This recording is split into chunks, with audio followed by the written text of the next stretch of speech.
Good afternoon and welcome to BJC Mitzvah Day number 153, part 2.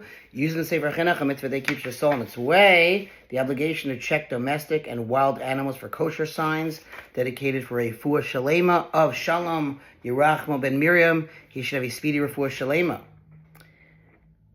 With respect to the underlying purposes of the mitzvahs relating to prohibited foods, the author says, I have already written above in the context of the prohibition of treifa, mitzvah number 73, and of chaylev, mitzvah 147, that was the forbidden fat. Treifa was the animal that turns out to be not kosher.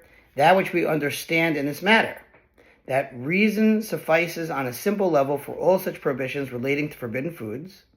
The commandment to check animals for their signs of kashrus follows the same logic as that of the prohibition pertaining to eating them.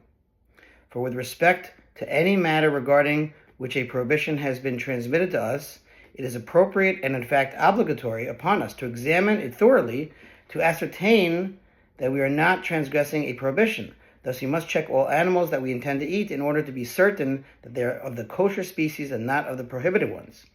The Chinuch, again that's the author, cites a dispute with regard to counting this and other similar mitzvahs among the 613 mitzvahs.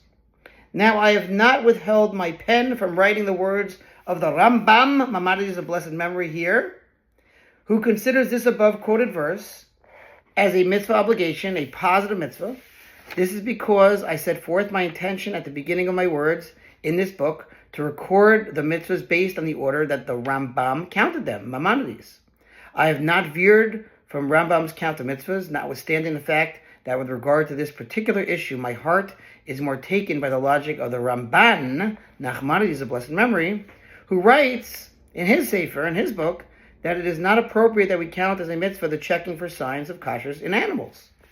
The Chinuch explains, this is because in truth, once the Torah forbids certain animals to us, it follows that the Torah must surely inform us the signs of those that are kosher to prevent us from violating the prohibition of eating the non-kosher species. This information regarding the signs of kashrus is therefore not at all fitting to be counted in the reckoning of the mitzvahs.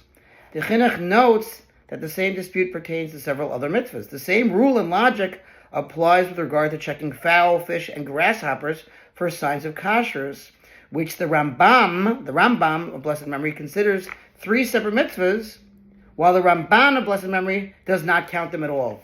All right, we'll continue with this mitzvah, God willing, tomorrow. Thanks for listening. Have a wonderful day, and to sponsor future mitzvah 36, 100 for the gold.